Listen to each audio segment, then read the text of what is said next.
Hello అండి. మళ్ళీ వచ్చేసింది మీ చందమామ ఇంకొక చందమామ కథతో. ఈరోజు మనం చెప్పుకునే ఆ చందమామ కథ పేరేంటంటే అత్తగారి కంచం.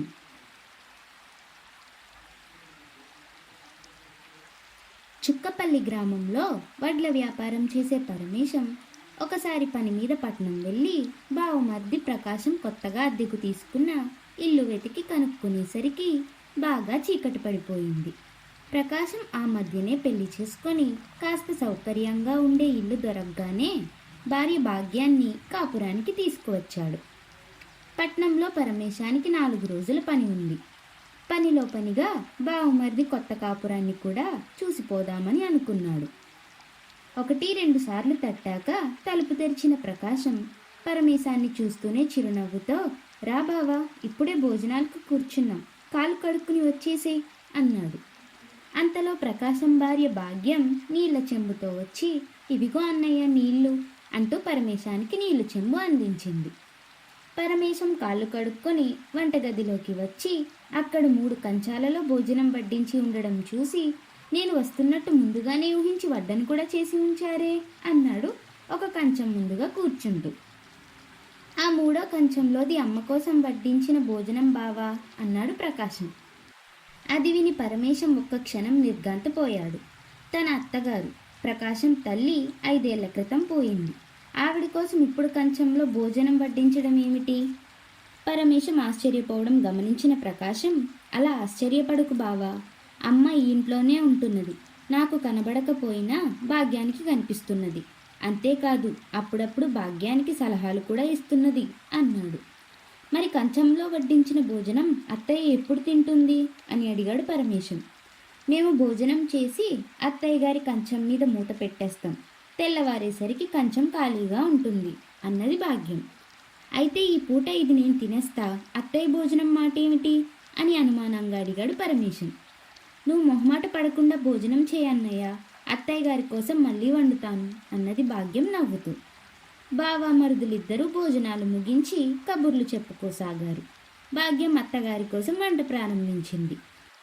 మాటల మధ్యలో ప్రకాశం ఆనందంగా, నేను చాలా అదృష్టవంతుణ్ణి బావా, బతికున్న అత్తలకు అన్నం పెట్టక చంపే కోడళ్ళున్న ఈ కాలంలో కంటికి కనబడని అత్త కోసం రెండోసారి ఓపిగ్గా వంట చేస్తున్నది భాగ్యం. అమ్మకు భాగ్యమన్నా భాగ్యం చేతి వంటన్నా చాలా ఇష్టం అన్నాడు. ఆ రాత్రి భాగ్యం పరమేశానికి ముందు గదిలో పడక ఏర్పాటు చేసింది. అతను సూర్యోదయానికి కొంచెం ముందుగా నిద్రలేచాడు. ఇంకా ప్రకాశం దంపతులు నిద్రపోతూనే ఉన్నారు. పరమేశం వంటగదిలోకి వెళ్ళి అత్తగారి కోసం వడ్డించిన కంచం మూత తీసి చూశాడు. అది ఖాళీగా ఉన్నది. అతడికి ఎక్కడలేని ఆశ్చర్యం కలిగింది. పరమేశం ఆనాటి సాయంత్రం పని చూసుకుని ఇంటికి తిరిగి వస్తుండగా ప్రకాశం భాగ్యం దారిలో ఎదురయ్యారు. ప్రకాశం అతడితో, బావా, ఇంటి తాళం చెవి పక్కింటి వాళ్ళని అడిగి తీసుకో, నీ దగ్గర ఒక 400 ఉంటే ఇవ్వు, జీతం రాగానే ఇచ్చేస్తాను అన్నాడు. పరమేశం అతడికి 400 రూపాయలు ఇచ్చాడు. ఆ రాత్రి దంపతులిద్దరూ ఇంటికి తిరిగి వచ్చారు. భాగ్యం చేతిలో ఒక కొత్త పట్టు చీర ఉంది. ఆమె గోడవారుగా ఉన్న కుర్చీ దగ్గరకు వెళ్ళి అక్కడ అత్తగారు కూర్చొని ఉన్నట్టుగా, ఇదిగో అత్తయ్య, మీరు చెప్పినట్టే నీలం పట్టు చీర కొన్నాడు మీ అబ్బాయి, నచ్చిందా అంటూ చీర రంగు అంచు అన్నీ చూపింది. తర్వాత ఆమె భర్తతో, కట్టుకోవలసిన దానివి నువ్వు, నీకు నచ్చితే చాలు అంటున్నారు అత్తయ్య గారు అన్నది. ప్రకాశం తృప్తిగా తలాడించాడు. రాత్రి భోజనాల దగ్గర భాగ్యం అత్తగారికి వడ్డన చేసిన కంచం కేసి చూస్తూ, అదేమిటి అత్తయ్య, ఇంటికి వచ్చిన అల్లుడిని వెళ్ళిపోమనడం ఏం మర్యాద అన్నది. ఏమిటి భాగ్యం, అమ్మ ఏమంటున్నది అని అడిగాడు ప్రకాశం ఆత్రంగా. అత్తయ్య గారికి తన కూతురు ఇంట్లో ఒంటరిగా ఉండలేదని బెంగ, తల్లి ప్రాణం కదా, అన్నయ్యను రేపు వెళ్ళిపోమని చెప్పమంటున్నది అన్నది భాగ్యం. పరమేశం నవ్వి, అత్తయ్యకి చెప్పు, ఎల్లుండి పొద్దునే వెళ్ళిపోతానని, రేపటితో ఇక్కడ నా పని తప్పక అయిపోతుంది అన్నాడు. ఆ రాత్రి ఎంతసేపటికి పరమేశానికి నిద్ర పట్టలేదు. ఒక రాత్రి వేళ మంచినీళ్ళ కోసం వంటగదికేసి వెళ్ళి అక్కడ దృశ్యం చూసి నిర్ఘాంతపోయాడు. అంతకుముందు తమతో పాటు భోజనం చేసిన భాగ్యం అత్తగారికని వడ్డించిన కంచం ముందు కూర్చొని బాగా మళ్ళీ భోజనం చేస్తున్నది. పరమేశం చప్పున వెనుతిరిగి వచ్చేశాడు. మర్నాటి రాత్రి భోజనాల దగ్గర కూర్చున్న పరమేశం చప్పున పీట మీద నుంచి లేచి వాకిటికేసి చూస్తూ, నువ్వా మావయ్య రా అన్నాడు ఆశ్చర్యంగా. ప్రకాశం తల తిప్పి పరమేశం చూస్తున్న వైపు చూసి, ఎవరొచ్చారు బావా, ఎవరూ కనిపించడం లేదే అన్నాడు. నీకు కనిపించడం లేదా? 6 ఏళ్ల క్రితం పోయిన మీ నాన్నొచ్చాడు అన్నాడు పరమేశం. ఆ తర్వాత పరమేశం తన కంచం ముందు కూర్చుంటూ, కూర్చో మావయ్య, నీకోసం మరొక కంచంలో వడ్డన చేయిస్తాను అన్నాడు. భాగ్యం నమ్మలేనట్టు చూస్తూ మరొక కంచం తెచ్చి భోజనం వడ్డించింది. బావున్నావా మావయ్య, ఏమిటిలా వచ్చావు అని కంచం కేసి చూస్తూ అడిగాడు పరమేశం. 1-2 క్షణాలు గడవగానే ప్రకాశం పరమేశాన్ని, నాన్న ఏమన్నాడు బావా అని అడిగాడు. మరేం లేదు, మీ అమ్మ ఇక్కడ ఉన్నది కదా, తీసుకువెళ్ళడానికి వచ్చాడట. ఇక ఇద్దరూ పైలోకాలకు వెళ్ళిపోతారట. కోడలికి ఇక అత్త కనబడదని బాధపడవద్దని చెప్పమన్నాడు. మీ ఇద్దరిని ఆశీర్వదించి ఇప్పుడే వెళ్ళిపోతారట అని చెప్పాడు పరమేశం.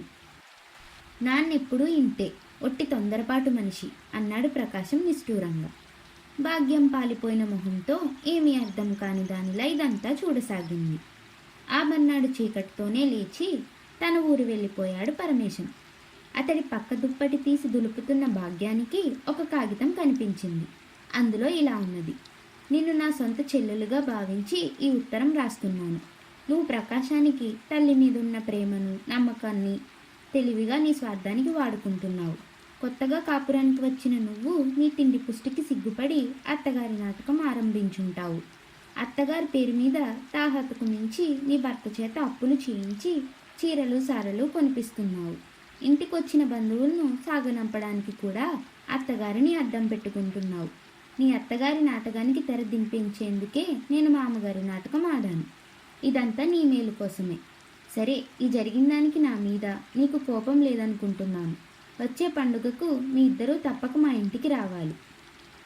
ఉత్తరం చదివిన భాగ్యానికి ఇంతకాలంగా తానెంత అనాగరికంగా ప్రవర్తించింది అర్థమయ్యింది.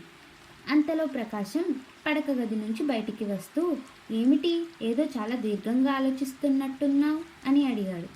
మరేం లేదు, మన పెళ్ళయ్యాక మొదటిసారిగా ఇంటికొచ్చిన అల్లుడికి బట్టలు పెట్టలేదు. ఈ రాబోయే పండుగకు అన్నయ్యకు వదనకు మనమే కొత్త బట్టలు తీసుకొని వాళ్ళ ఊరు వెళ్దాం అన్నది భాగ్యం సంతోషంగా. అలా కథ కంచికి మనం ఇంటికి.